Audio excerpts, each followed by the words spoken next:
હા હા. તો એ અરજીના માધ્યમથી મામલતદાર સાહેબની કચેરીમાંથી નાયબ મામલતદાર સાહેબ ડાભી તરીકે હતા, ડાભી સાહેબ તરીકે બરાબર. તેઓ આવેલા હા. અને મારી પાસે મારા જે કાગળો છે અને મારી જે જગ્યા છે નકશા સાથે આવેલા તપાસ કરી.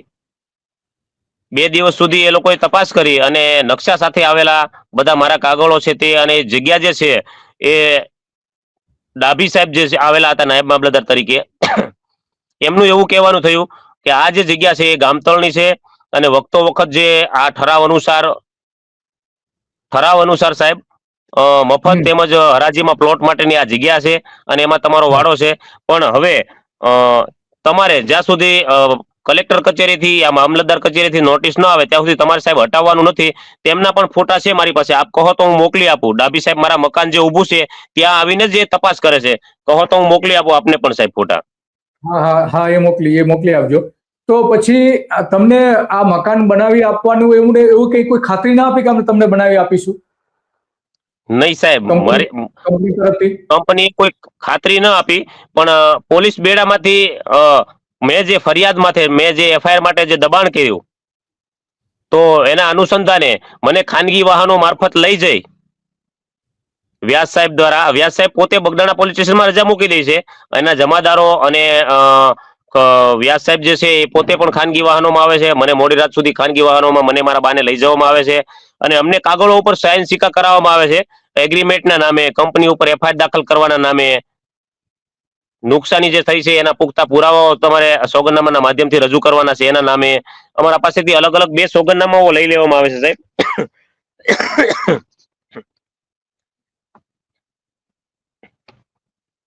તો ત્યાં જે સ્થાનિક ધારાસભ્ય છે એને તમે રજૂઆત ન કરી? સાહેબ મેં બગદાણા પોલીસ સ્ટેશન થી લઈને રાષ્ટ્રપતિ સુધી જેટલા જ અધિકારીઓ આવે છે તમામને કરી છે. જે મારી 25/9/2023 વાળી અરજી છે એમાં સામેલ છે સાહેબ. એ કોણ તમારા ધારાસભ્ય કોણ આવે છે? અત્યારે તો અમારે મળવાના? સુધીરભાઈ વાઘાણી છે. હા, બરાબર છે. ઓકે, અત્યારે તો અમારે સુધીરભાઈ વાઘાણી છે. સમજી ગયો. હા, તો હવે શું કરવા માંગો છો તમે? હવે શું કરવા માંગો છો? સાહેબ હવે હું જે કહેવા માંગુ છું એ પ્રથમ દ્રષ્ટિએ એ કહેવા માંગુ છું કે મારી પાસે સાહેબ આ જે સોગંદનામાઓ લઈ લીધા છે, જેને હું વખોડી કાઢું છું. 23 નવેમ્બર 2023 નું પ્રથમ મારી પાસેથી સોગંદનામું લીધેલું છે એ લોકોએ, જે મને મારી જાણ બહાર છે, મને કોઈ જાતની વંચાવવામાં નથી આવ્યું સાહેબ.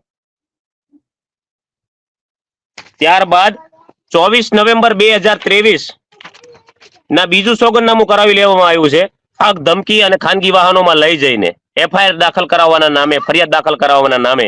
અને એ જે મારી સાથે વાર્તાલાપ કર્યું છે એ વ્યાસ સાહેબનું અને સરવૈયા સાહેબનું બંનેનું અને ગઢવી સાહેબનું બધાનું, આ 3 અધિકારી સાહેબનું મારા પાસે રેકોર્ડિંગ છે, કોલ રેકોર્ડિંગ સાહેબ. બરાબર છે. હા. એ હું તમને હમણાં મોકલી આપું છું કે આ કાગળોમાં હું જે કહું છું કે આ કાગળોની મને જાણ નથી, એ જ હું વ્યાસ સાહેબ પાસે આ કાગળોની નકલો માંગુ છું. સાહેબ મને વાંચવા તો આપો તમે, મારા પાસેથી જે સહી લીધી છે, લખાણ કરાવ્યું છે, એ શેના કાગળો છે, મારી જાણ ખાતર મને ફોટો પાડવા તો આપો. આવું હું આજ સોગંદનામાનો વિષયોમાં વાત કરું છું સાહેબ, અને મને આપતા નથી. અને આ કોપીઓ છે જે છે એ ખાનગી રાહે મને બીજા માણસો પાસેથી મારે મેળવવી પડી છે સાહેબ. ફોટા પાડેલા હતા એમની પાસેથી, બરાબર. મને પોલીસે કોઈ કાગળો નથી આપ્યા. એ તો આપવું પડે. જ્યાં આપણે જેનું જે નોંધણી કરવા ગયા હોય એને હમ. ત્યાંથી આપવું પડે ને, નોટરી આપવું પડે. સોગંદનામું તો નોટરી સમક્ષ થતો હોય છે, નોટરી આપવું પડે, એની નકલ આપવી પડે, એની જવાબદારી છે. તો હવે આ જે આખી ઘટના બની, તો હવે હા હવે સાહેબ. શું? કારણ કે તમે હમણાં જે કોળી સમાજનું જે સંમેલન મળ્યું હતું ખેડૂતોનું બધાનું, હા એમાં પણ તમે હાજર રહેતા, તો ત્યાં હા ત્યાં પણ સાહેબ. તમે તમારી વાત રજૂ કરી હતી. પછી શું થયું? પછી કઈ થયું છે એ રજૂઆત કર્યા પછી? મારી એટલી રજૂઆત, એટલી દલીલો કરી હોવા છતાં સાહેબ, છેલ્લે મારી વાત સાંભળજો, છેલ્લી મારી જે અરજી છે લાસ્ટ ટાઈમ, આ જે નવનીતભાઈની ઘટના બની એ પહેલાની વાત કરું સાહેબ. તો હા. આમાં જોવો તમે સાહેબ, હું તમને સ્પષ્ટ ભાષામાં દેખાડું. આ એસપી સાહેબને રૂબરૂમાં મળી, આ સોગંદનામાઓ આ કાગળો સાથે રૂબરૂમાં મળી, પ્રેક્ટિકલ સાહેબની સામે બધી જ મેં ખુલાસાવાર વાત કરી છે કે સાહેબ આ રીતે મારી પાસેથી લખાણો લઈ લીધા છે, આ રીતે મારી ઘટના બની છે. અને મારી રજૂઆત એવી છે, આ 23/9/2025 સાહેબ. ઓકે. હા, બરાબર છે. સમજી ગયો. હા. 23/9/2025 ભાવનગર કચેરી સાહેબને મળે અને મારી જે હા. રજૂઆત આપું છું એમાં હું સાહેબને એવી અપેક્ષા સાહેબ પાસે રાખી, કારણ કે પાંડે સાહેબનું મેં એવું નામ સાંભળેલું કે સખ્ત છે અને ન્યાયના હિતમાં કોઈ પણને છોડતા નથી. તો મેં બહુ મોટી બધી આશાઓ સાથે હું તેમની પાસે ગયેલો અને તેમને મળી અને મારી આખી વેદના છે, આખી ઘટના છે. આજે મારી પાસે 87 પાનાના કાગળો છે. એ તમામ કાગળોને લઈ અને સાહેબને મેં રજૂઆત કરી, તો સાહેબે એવું કીધું કે કંઈ નહીં, અમે આગળની તપાસ કરશું, તમને આનો અમે બોલાવશું ફરી વખત. પણ આજ સુધી મને બોલાવવામાં નથી આવ્યો સાહેબ. તો આ કઈ અને કંપની છે? સાંભળો દિલીપભાઈ, આ કઈ કંપનીનું નામ શું છે કે જે આ બધું ત્યાં કરી રહી છે? જી સાહેબ, 100% તમને કહીશ.